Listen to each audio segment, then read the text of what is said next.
봄의 계절에 들어섰습니다. 이렇게 만연한 봄의 계절에 들어선 것에 대해서 우리는 기뻐하고 감사할 수 있어야 될 줄로 믿습니다.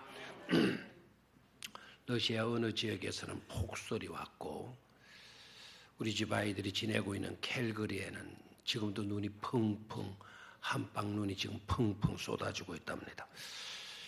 무릎까지 눈이 쌓여 있다고 합니다.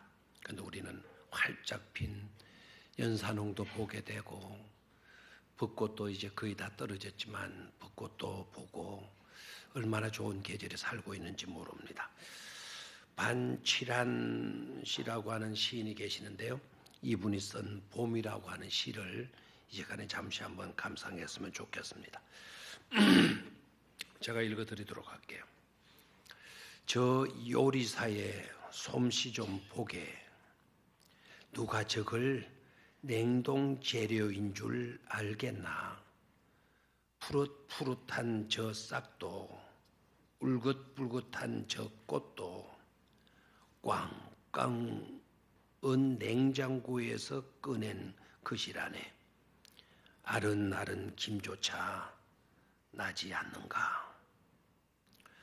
라는 시입니다. 여러분들은 봄을 어떻게 생각하는지 모르겠어요. 봄에 대해서 말해보시오라고 하면 저도 그럴 것 같은데 고작 봄에 대해서 대답하기를 따뜻한 계절이다. 온화한 계절이다. 활동하기 좋은 계절이다.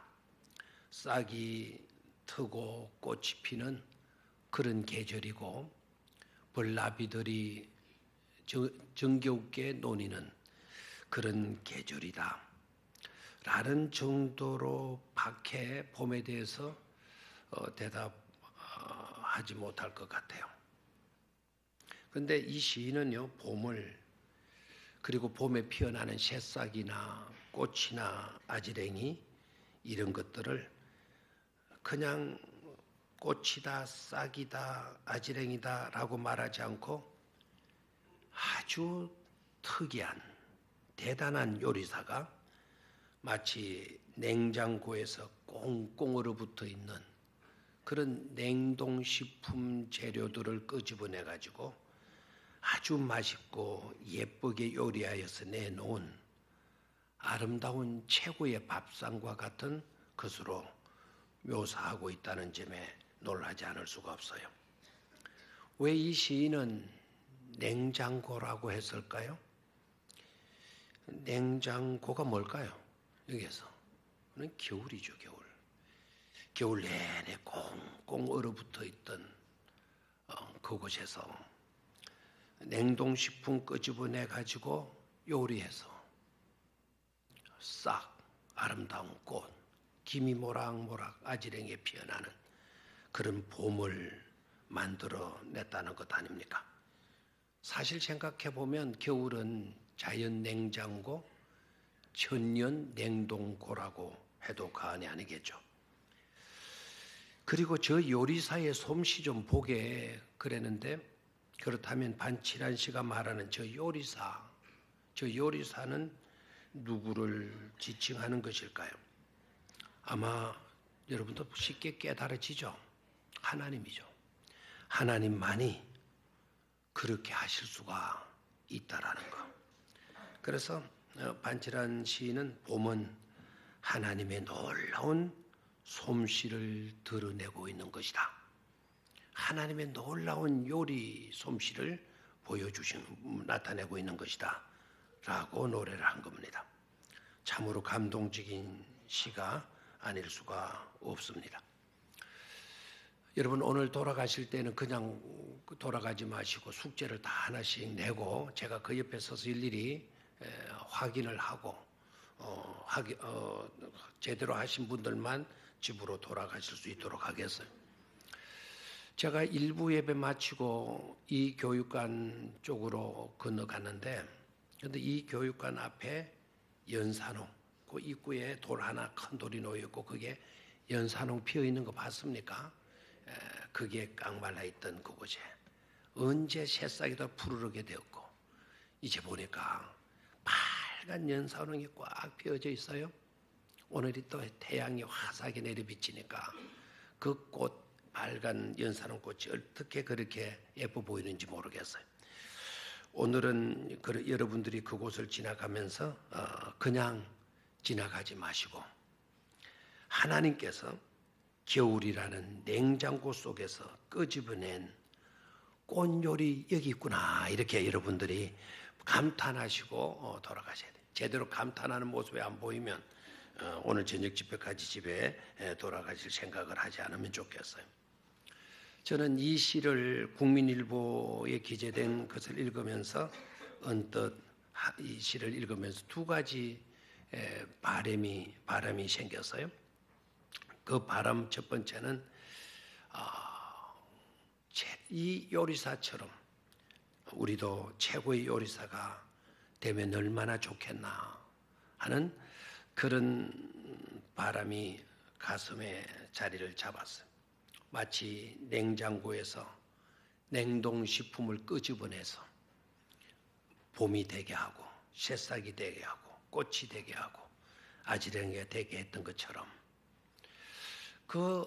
그렇게 만들어낸 요리사처럼 우리 모두도 다 냉장고 같은 이 싸늘한 세상에서 선한 말의 요리사가 되어서 따뜻하고 생동감이 도는 그런 사랑스러운 세상을 만들고 그런 곳에서 살아갔으면 얼마나 좋겠나 하는 그런 기대감을 가지게 되었습니다.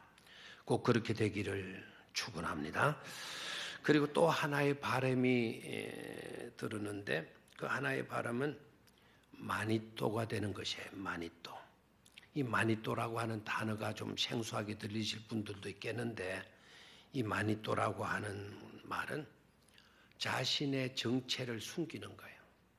자신의 신분 이런 것들은 다 숨기고 누군가에게 편지나 선물을 전해주고 또 그 사람에게 선행을 제공해주고 사랑으로 그분을 돌보아주는 일들로 그 누군가에게 기쁨을 주고 웃음을 주고 행복을 주는 사람 그런 사람을 가리켜서 마니또다 이렇게 말을 하게 되는데요. 또 하나의 바람은 우리가 그런 마니또 누군가에게 그런 역할들을 감당해 주는 그런 마니또가 되었으면 얼마나 좋겠나 하는 그런 바람이 들었습니다. 지난 필리핀 선교지 답사 문화 탐방 기간 동안에 지루하게 5시간 이상 그 버스를 타고 다니는데 그런데도 불구하고 아주 웃고 재미있는 그런 유익한 시간들을 저희들이 가졌더랬습니다. 우리 교회 공민희 권사님께서 그 버스 안에서 몇몇 대원들의 이름을 호명하더니 그분들은 오늘 밤 저의 룸으로 그 권사님의 방으로 오라고 하는 부탁을 하더라고요. 이유는 미션을 주겠다는 거예요. 하나의 임무를 주겠다는 거예요. 하나의 사명을 주겠다는 거예요. 그 사명이 뭔지는 우리가 저를 몰랐어요. 그 무슨 미션이냐? 선교사를 파송하고 앞으로 돌아가서 선교 일을 적극적으로 하려고 하는 그런 미션인가라는 생각을 했는데 그런데 이튿날 보게 되니까 놀라운 일이 일어나게 된 겁니다. 이번에 가신 분들 중에 연세가 많이 높으신 분들이 꽤나 많았지 않았습니까? 그 연세 드신 분들에게 호명받은 그 사람들이 그 마니또 역할을 하게 한 거예요. 근데 절대로 상대방에는 말하지 않고 본인만 누구에게 마니또가 되어줘야 되나 하는 것을 알고 이튿날 아침부터 마니또 역할을 하는 거예요. 아침에 식사하러 떡 내려가는데 저기도 어떤 분이 다가오더니 권사님이 다가오더니 뭘 드시겠어요? 쟁반 여기 있어요. 그리고 뭐 음식들을 알아주는 거예요. 과일을 드시겠어요? 그 다음에 또 뭐 그 커피를 드시겠어요? 기분 좋았겠어요? 안 좋았겠어요? 이상하리만큼 접근을 해가지고 너무 잘해주는 거예요. 옆에 앉아가지고 뭐 그냥 어깨를 주무르주고. 그래서 제가 좀 두려웠어요. 이러다가 남들이 오해하면 어떻게 하나 생각해가지고. 때마침 또 집사람이 같이 가 있고 옆에 있기 때문에 그럴 일은 없겠지만은, 그런데 우리 양 장로님은 막 거저 좋아가지고 헐렐레 하고 막 좋아요.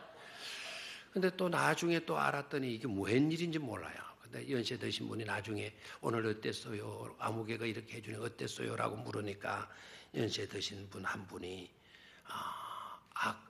그런 생각이 들었다는 거예요. 야가 와 갑자기 이렇게하노. 간밤에 잠을 잘못 잤나?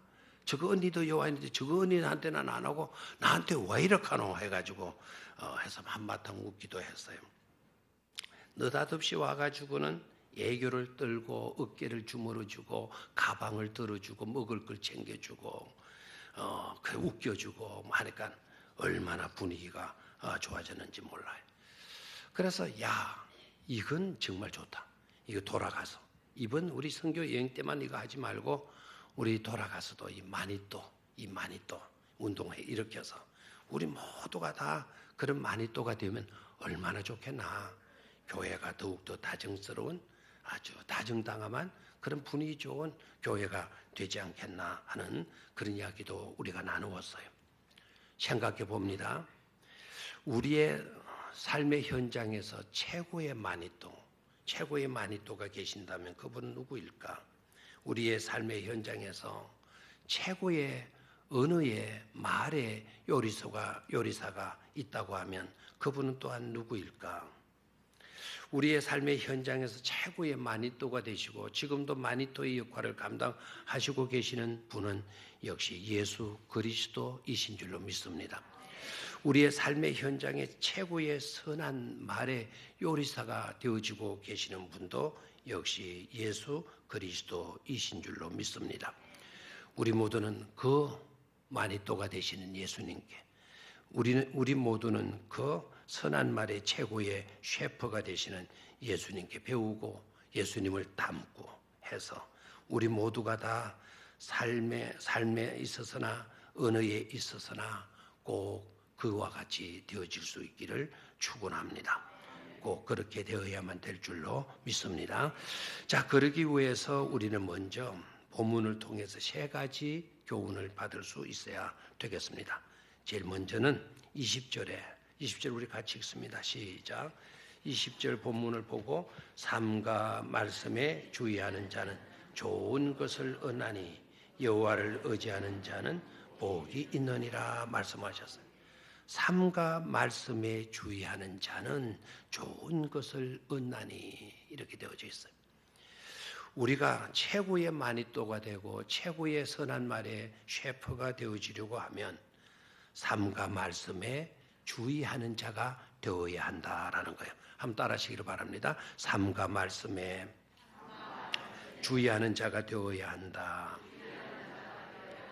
아멘. 자, 삼가 말씀에 주의하는 자가 되어야 되는데, 삼가 말씀에 주의해야 되는데, 삼가 말씀에 그랬는데 그 말씀은 무슨 말씀일까요? 어떤 말씀일까요? 우리는 거기에 대한 해답은 분명하게 가지고 계시리라 봅니다. 삼가 말씀에 주의하는 자, 그러는데 그 말씀은 곧 우리에게 명령해 주시고 귀 기울여 들으라고, 가슴에 새기라고, 명심하고 살라고 수많은 선지자를 통해서 주의 종들을 통해서 명령하시고 말씀하신 곧 하나님의 말씀, 하나님의 율례와 하나님의 계명인 줄로 믿습니다. 그 말씀에 우리가 뭐 하라고요? 주의하라는 거예요. 주의하라. 그 말씀에 주의하는 자는 그 말씀, 하나님의 말씀에 주의하는 자는. 자, 왜 하나님은 그토록 하나님께서 친히 말씀하시기도 하고 주의 종들을 통해서 말씀하시기도 하고 그리고 선지자들을 통해서 말씀하시고자 하시는 그 말씀은 도무지 어떤 말씀이기 때문에 그러하게 명령하시는가? 그렇게 명령하시는가? 그 말씀은 곧 생명의 말씀이기 때문인 줄로 믿습니다. 그 말씀에는 능력이 들어있기 때문인 줄로 믿습니다. 그 말씀은 곧 사랑의 스토리이기 때문인 줄로 믿습니다. 신구약 성경을 가르쳐서 바클레이는 이렇게 이야기를 해요.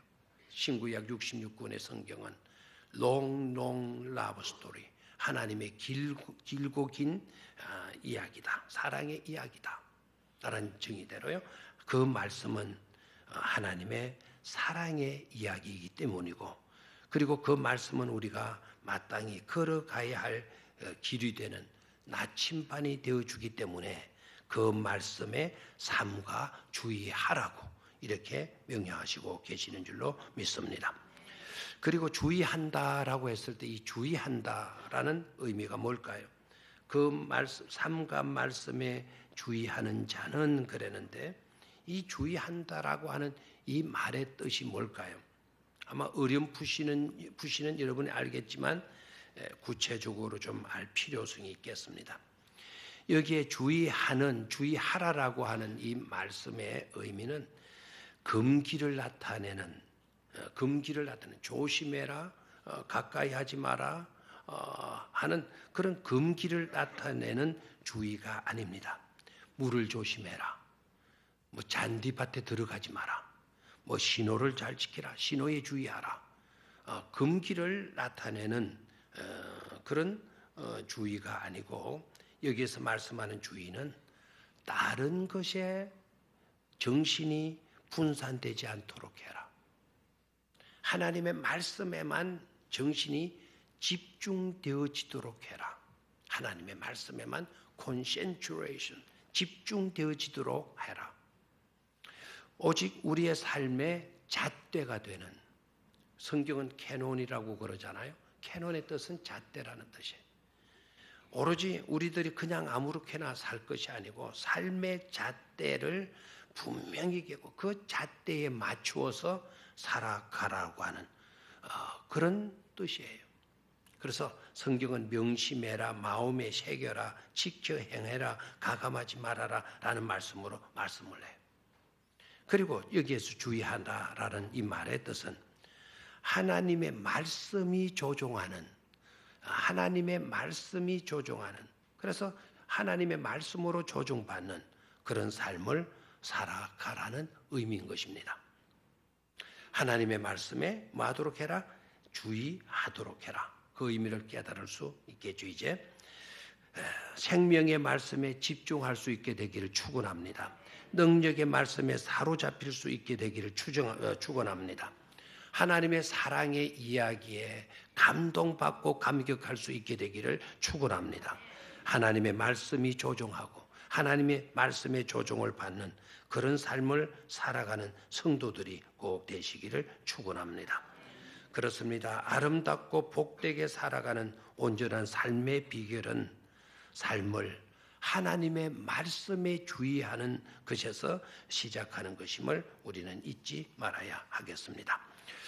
두 번째로 우리가 최고의 셰퍼가 되어지려고 하면, 또 마니토가 되어지려고 하면 주어지는 복을 놓치지 말라라는 겁니다. 한번 따라 하십시오. 주어지는 복을 놓치지 말자.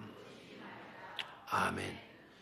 우리들의 삶을 하나님의 말씀에 주의하는 것으로 시작할 때 오늘 본문은요, 약속하시고 계세요. 좋은 것을 얻게 된다라는 거예요. 저와 여러분들이 하나님의 말씀에, 하나님의 능력의 말씀에, 사랑의 말씀에 집중해서 살게 되게 되면 어떻게 된다고요?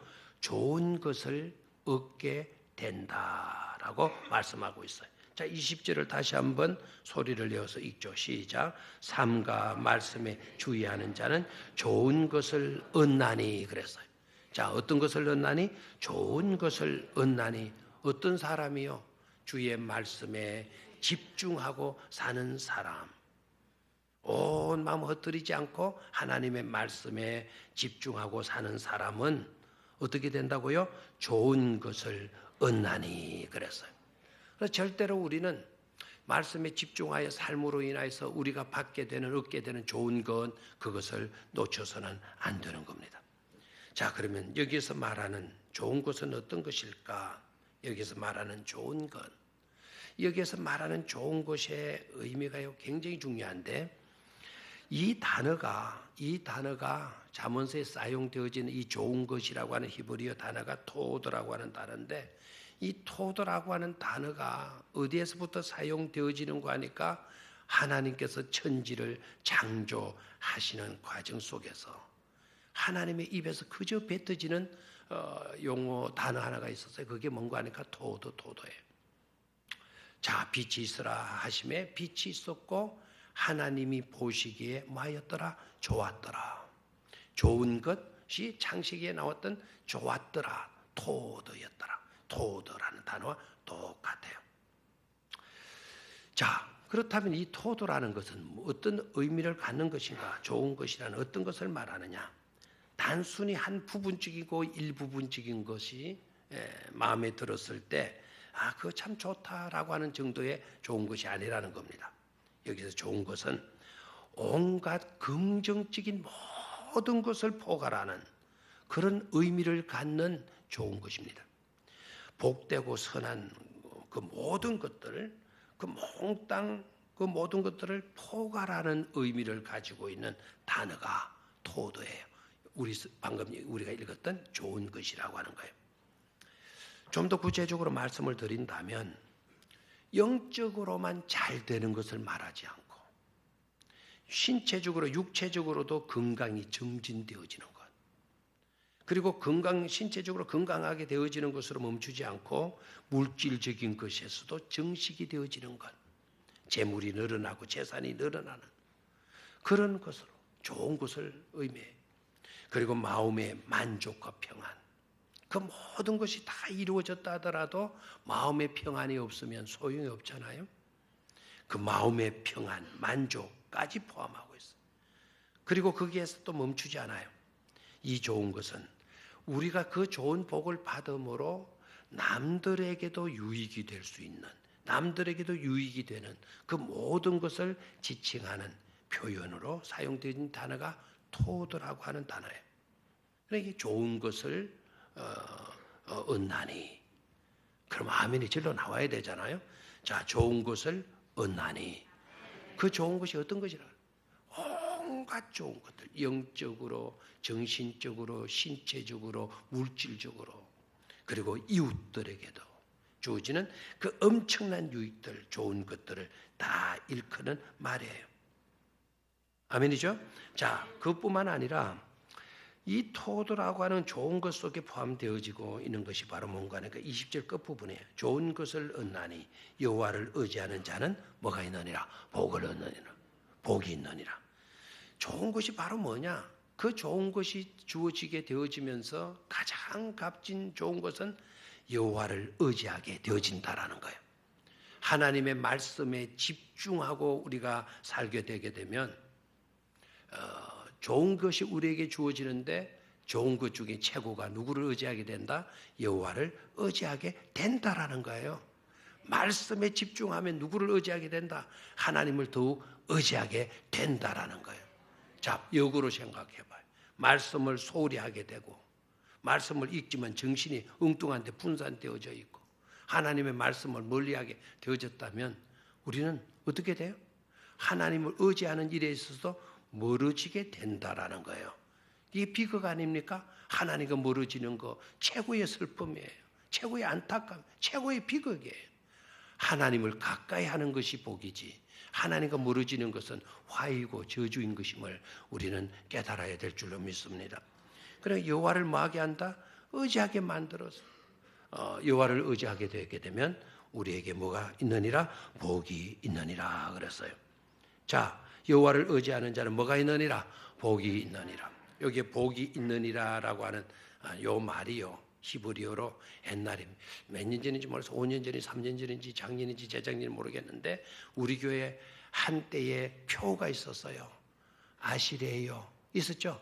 당신은 우리의 아시레요. 그 아시레요가 복이 있으라라는 뜻이에요. 복이 있을지어다라는 말씀이에요.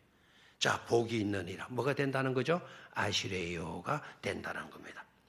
자, 그만큼 하나님의 말씀을 듣고 하나님의 말씀에 집중하면서 하나님의 말씀이 조종하는 대로 살게 되는 것이 중요하다라는 거죠.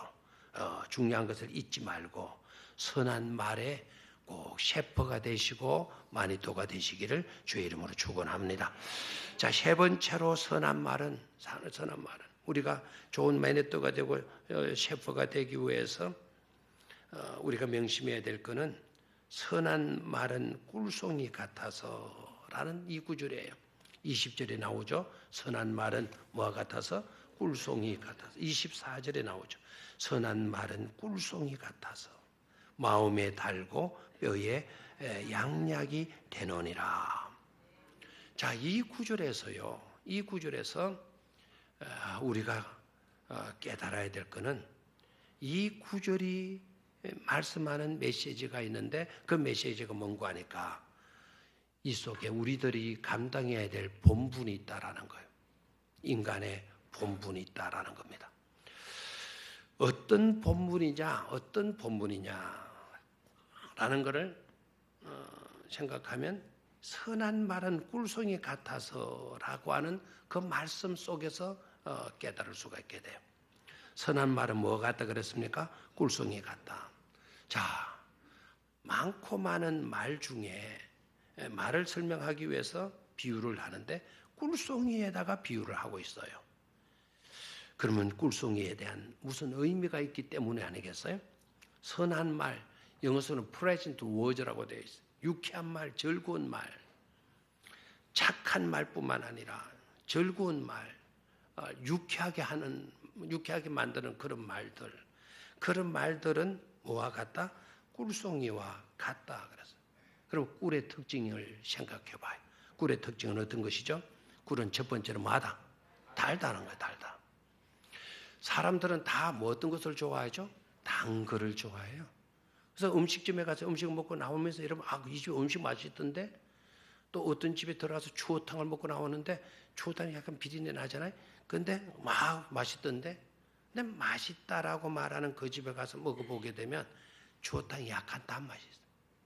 뭔가를 넣은 거죠.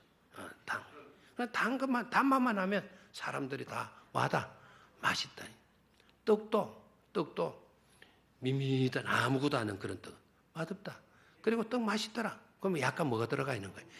소금 하나 당기에 들어갔다는 거죠. 달달한 꿀의 특징은. 두 번째 꿀의 특징은요. 부드럽다라는 거예요. 여러분, 꿀이 부드럽다라는 거 믿어집니까? 물 종류인데 액체인데 똑같이 그렇지 않아요. 여러분, 물을 주준다 해서 컵으로 쏟아보면 주르륵 소리가 나죠. 꿀단지를 들어서 잔에 꿀을 부어봐요. 소리가 납니까? 안 나죠. 그럼 꿀은 부드러운 거예요. 꿀은 향기가 있어요.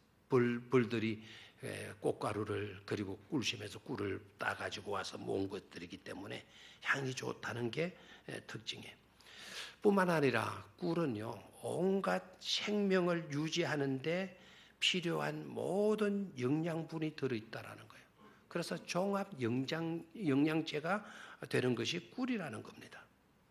그리고 꿀은 면역성을 키워준대요. 그래서 어릴 때부터 꿀 한 스푼씩 이렇게 먹게 되면 면역성이 길러져 가지고 감기 같은 것도 잘 안 걸린다는 거죠. 그리고 그뿐만 아니라 꿀은 감염을 막아주는 역할을 한다라는 거예요.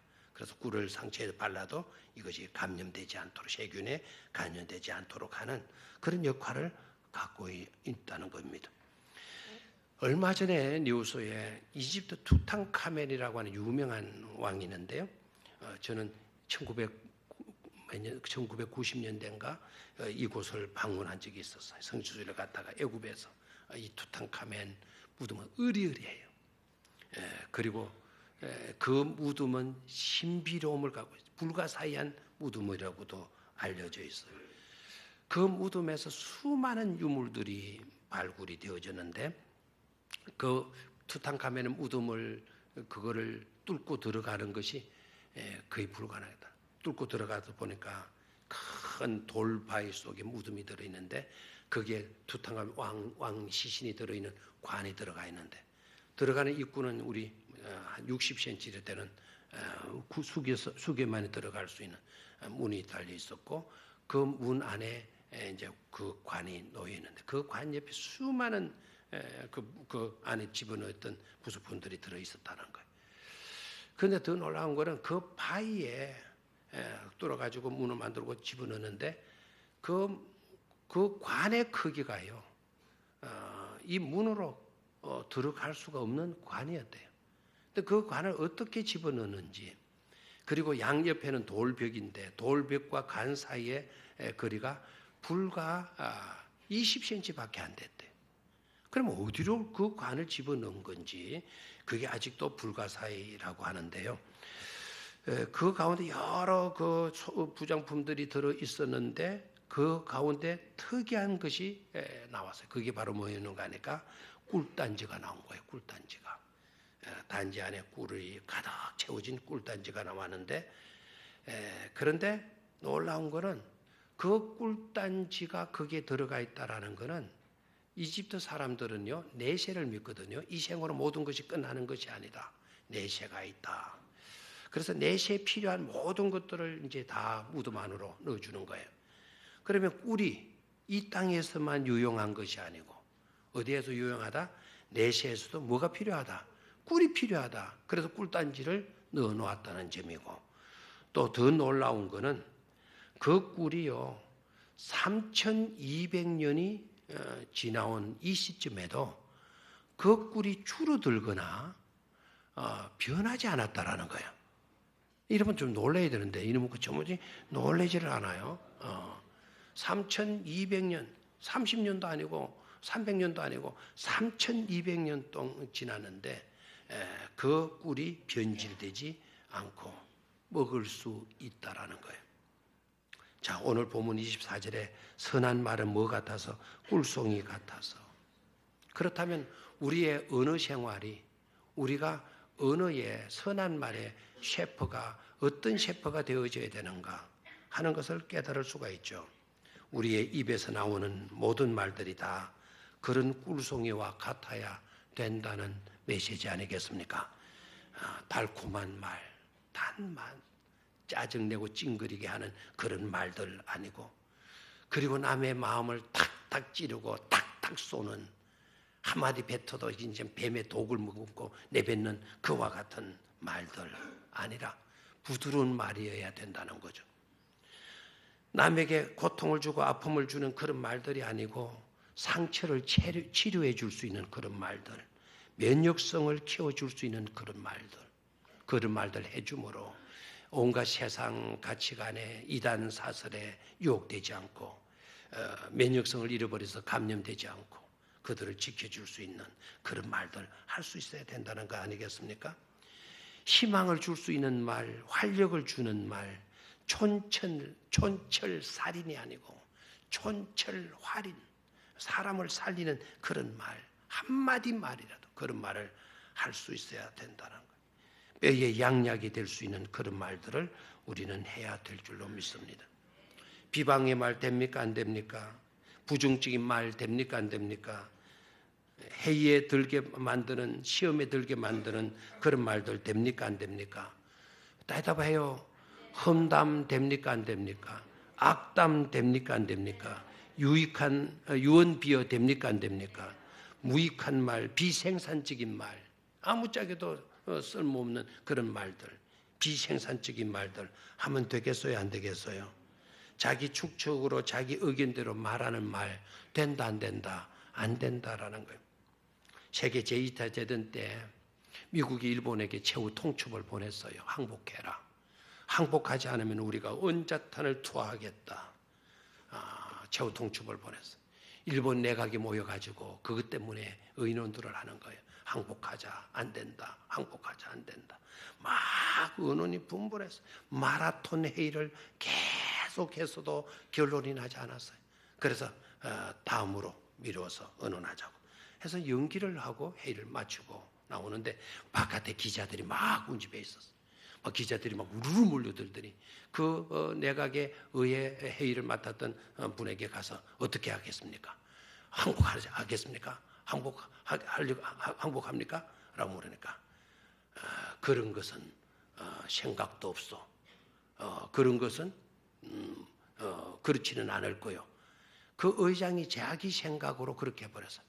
그래 그렇게는 하지 않을 거요 라고 말을 해서는 신문 기자들이 뭔 말입니까? 최후 항복 안 하겠다는 말 아닙니까? 그래 기자들이 찍어냈어요. 특별호로 항복하지 않는다. 그래 미국이 그 신문을 딱 봤어요. 어떻게 했어요? 때린 거예요. 원자 폭탄을 투하했어요. 수많은 시민들도 죽고 우리나라 교포들도 얼마나 많이 죽었습니까? 결정되지도 않는 추측으로 자기 의견 한마디 한 것 때문에 원자 폭탄이 떨어지고 만 겁니다. 이런 말 하면 된다 안 된다?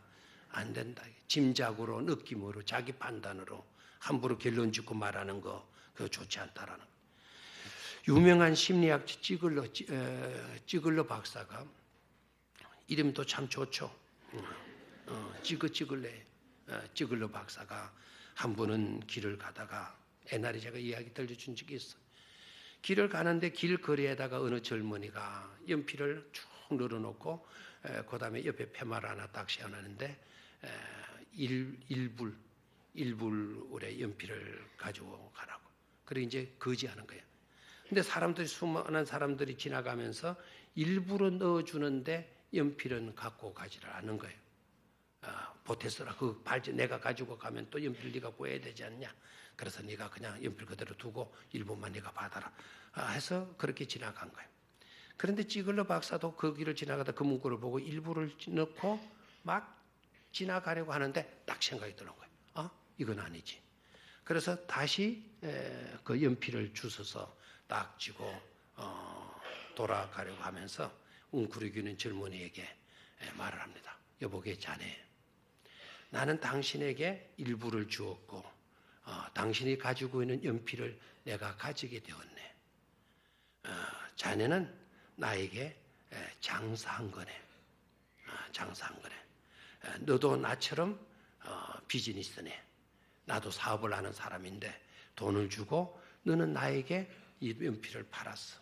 너는 나에게 연필을 그래서 수익금을 챙기는 사업가야. 라는 한마디 말을 딱 던겨주고 찌글러 박사가 갔어요. 수십 년이 흐르고 난 뒤에 찌글러 박사가 어느 모임에 세미나 강사로 초청해서 세미나 강연을 하고 마치고 내려서는데 한 사람이 정장을 입고 아주 품위 있는 모습으로 다가오더니 찌글러 박사님 절을 하시겠습니까? 찌글러 박사 할 리가 있겠어요? 미안합니다만 잘 기억이 없습니다. 그러니까 몇십 년 전에 길바닥에서 내가 연필을 놓고 구걸을 하고 있었는데 당신께서 나에게 한마디 말씀해 주셨습니다. 당신도 나와 함께 사업가라고. 그 말씀을 제가 듣고 그 누구도 수없는 사람이 지나가고 일부를 넣고 지나갔지만 그 말씀 해준 사람이 아무도 없었는데 당신께서 해주었습니다. 그 말을 지나가고 난 뒤에 새겼습니다. 그렇다. 나도 사업가가 될 수가 있겠구나. 그래서 자기가 노력했고 사업가가 되어서 오늘 자기가 있게 되어졌다는 겁니다. 이런 말 해야 돼요? 하지 말아야 돼요? 이런 말이 곧 선한 말인 줄로 믿습니다. 한 가지만 더 이야기하죠. 우리나라의 유명한 오래전에 나왔던 책에 순교자라고 하는 마터라고 하는 책을 쓰신 김원구 목사님이 계세요. 이분이 쓴 순교자 아주 유명한 책인데요. 그 책을 보게 되면 12명의 목사님의 이야기가 나와요. 12명의 목사님들이 공산당에게 붙잡혀가지고 끌려가요. 그래서 한 골짜기에 가서 처형을 당해요. 처형을 당하는데 10사람의 목사님 처형을 당하고 그 처형당해서 2사람이 살아나오게 돼요. 2 목사님이 살아나고요. 그랬더니 동네 사람들이 그 내용을 잘 알고 있는지라 그 2사람 살아나온 목사님을 배교자라고 생각했어요. 그리고 처형을 당한 10사람의 목사님들을 끝까지 믿음을 지키다가 공산당에게 죽임을 당한 순교자라고 생각을 했어요. 그리고 세월이 지나가면서 그 마을 사람들은 그 2명의 목사님은 아주 비방하고 손가락 가까이 오면 피해버리고 당신이 목사인데도 그렇게 배교할 수가 있냐고. 당신은 뭐 같은 사람이 있으면 뭐 하겠냐고. 막 이렇게 해서 배교를 당했어요. 그런데 수년 뒤에 바로 그 12명의 목사님을 처형했던 공산당원이 체포가 돼요. 체포를 당하고 그를 신문해 보니까 이 공산당원이 옛날에 12명의 목사님을 처형한 그 사람이거든요. 그래서 물어봤어요. 왜 두 사람을 살려주었냐? 그러니까 그 공산당원이 하는 말이 그 두 사람의 믿음이 너무 확고했고 너무 좋았고 죽음을 불사하고 살아도 주님을 사랑한다는 그 말 듣고 우리가 감동을 받아서 그분들을 살려주었다라는 거예요. 그러면 10명의 목사님들은 뭐 했냐? 우리가 협박하니까 아유서 안 믿겠다고 그래.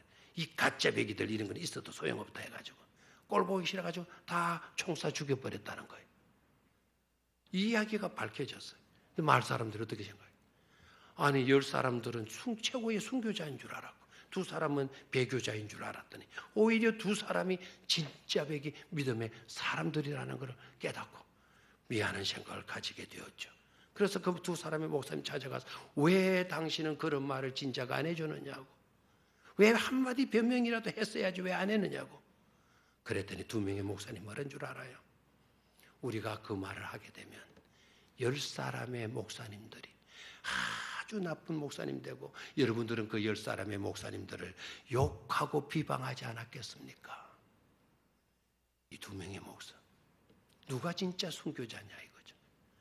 우리는 이 2명의 목사님처럼 그런 마음들, 그런 아름다운 마음들을 지내야만이 최고의 마니또가 되고 최고의 선한 말의 요리사가 되어질 줄로 믿습니까? 우리가 그런 신자들이 꼭 될 수 있기를 주의 이름으로 축원합니다. 우리의 어느 생활이 어떠한지, 어떤 말로 영향을 끼치는지, 주변 사람들에게 그 누군가에게 어떤 말을 하고 있는지, 긍정적이고 소망이 되고 용기를 주는 그와 같은 말을 하고 있는지. 선한 말은 꿀송이 같아서, 선한 말은 꿀송이 같아서 마음에 달고 뼈에 뭐가 되느니라, 양약이 되느니라. Pleasant words are honeycomb의 벌집과 같다. Sweet to the soul, 영혼에 달콤함을 주고, and the healing the bone, 우리의 뼈에 뭐가 되어진다? 힐링, 고침을 주게 된다라는 거예요. 어떤 말이? 선한 말이. 선한 말의 셰퍼들이 되시기를 주의 이름으로 축원합니다. 하나님 아버지,